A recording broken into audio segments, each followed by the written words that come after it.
Folklorists have compared oral poems to pebbles worn down by the water. They're made smooth over many retellings as the harder to remember pieces get chipped away to, or made easier to retain and repeat. Irrelevant digression are forgotten. Long or rare words are avoided. Between imagery alteration and having to fit the meter of line, the epic bard usually doesn't have that many possible words to choose from. The structure writes the poem. Indeed, work by Perry's successors have found that virtually every word in the Odyssey and the Iliad fit into some sort of scheme or pattern that made the poems easier to remember. It's no coincidence that the art of memory was supposedly invented by Simonides at exactly the moment when the use of writing was on the rise in ancient Greece. Around the 5th century BC, memory was no longer something that could be taken for granted, as it had been during Greece's pre-illiterate epoch.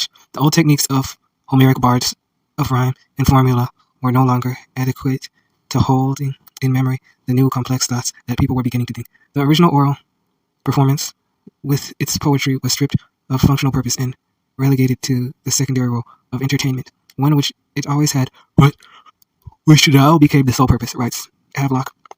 No longer burdened by the requirements of oral transmission, poetry was free to become art. By the time the author or the adhernium sat down to compose his handbook on oration in the 1st century BC, writing was already a centuries-old craft, as fundamental a part of the Roman world as computers are a part of our own. The poems produced by his contemporaries Virgil, Horace, and Ovid all wrote their masterworks within a century of adhernium lived on the page. Each word was painstakingly selected, the product of a single artist expressing his singular vision, and once set down, those words were considered inviolable. If you were going to try to commit such poetry to memory, memoria verborum was what was called for rerum, simply wouldn't do. The anonymous author of Adhernium suggests that the best method for remembering poetry ad verbum is to repeat a line 2 or 3 times before trying to see a series of images. This is more or less the method Gunther Karsten uses in the poem competition. He assigns every single word to a route point. But this method has a glaring problem. There are lots of words that simply can't be visualized. What does an and look like, or the? Some 2,000 years ago, Metrodorus of Cephissus, a Greek contemporary of Cicero's, offered a solution to quandary of how to see the unseeable. Metrodorus developed a system of shorthand images that would stand in for conjunctions, articles, and other statistical conjectures. It allowed him to memorize anything he read or heard verbatim. Indeed, Metrodorus' library of symbols seem to have been widely used in ancient Greece. To add, here Neil mentions that most of the Greeks who have written on memory have taken the course of listing images that correspond to a great many words, so that persons who expending effort in search of them. Though Gunther doesn't use Metrodorus symbols, which unfortunately have been lost to history, he has created his own dictionary of images for each of the 200 most common words that can't easily be visualized, and is a circle and rhymes with rund, which means round in German. Da is someone walking on his knees. Die, a German word for the rhymes with ne, the German word for knee. When the poem reaches a period, he hammers a nail into the locus. Gunther could just as easily be memorizing a VCR repair manual at a Shakespearean sonnet. In fact, a VCR repair manual would probably be a good deal easier, since it is filled with concepts, easily visualized words like button, television, and plug. The challenge of memorizing poetry is its abstractness.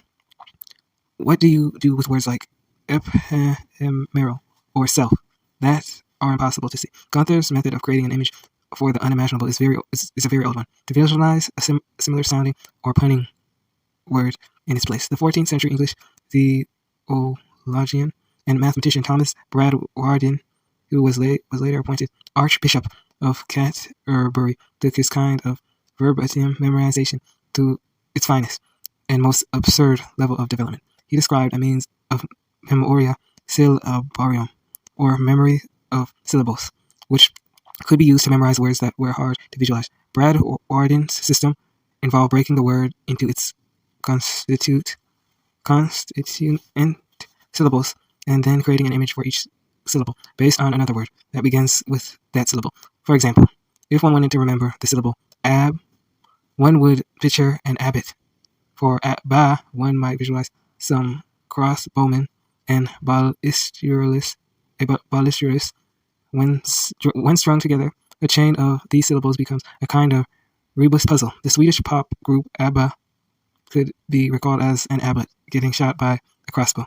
This process of transforming words into images involves a kind of remembering by forgetting. In order to memorize a word by its sound, its meaning has to be completely dismissed. Brad Warden could translate even the most pious benediction into a preposterous scene to remember the topic sentence of a sermon that begins Benedictus de omnis quaper. He'd see the sainted Benedictine dancing to his left with a white cow with super red teats, who holds a partridge well with his right hand. He either mangles or caresses Saint Dominic. The art of memory was, from this origin, always a bit risque, preoccupied with Gothic and sometimes downright lewd imagery. It was bound to come in for harsh criticism from the Proobs. Eventually, it's amazing in a way that the casual marriage of reverent and irreverent that Bradward predicted in his imagination was not more upsetting to some of the more Irish clergy.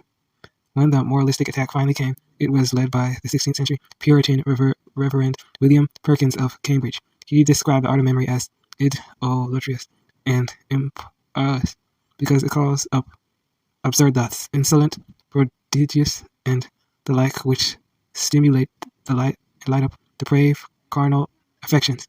Carnal indeed, Perkins was particularly steamed by Peter and Ravenna's admission that he used lustful images of a young woman to excite his memory. Of the 10 events in the World Memory Championship, the poem has bred the greatest number of different strategies, but broadly speaking, mental athletes take two general tacks which happen to segregate the pool of competitors fairly neatly by gender. Gunther and most of the other men on the circuit subscribe to a methodical strategy. The women tend to approach the challenge in a more emotional way. 15-year-old Corinna Draschel, an Austrian in a red t-shirt and matching red socks and a red baseball cap, told me she can't memorize the text unless she understands what it means. Even more than that, she has to understand how it feels. She breaks the poem into small chunks and then assigns a series of emotions to each short segment. Rather than associate the words with images, she associates them with feelings.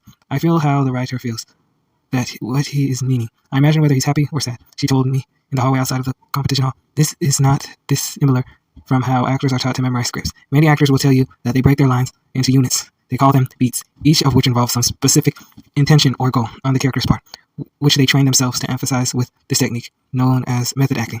Was pioneered in Russia by Konstantin Stanislavski around the turn of the last century. Stanislavski was interested in these techniques not for their mnemonic potential, but rather as a tool to help actors more realistically depict character.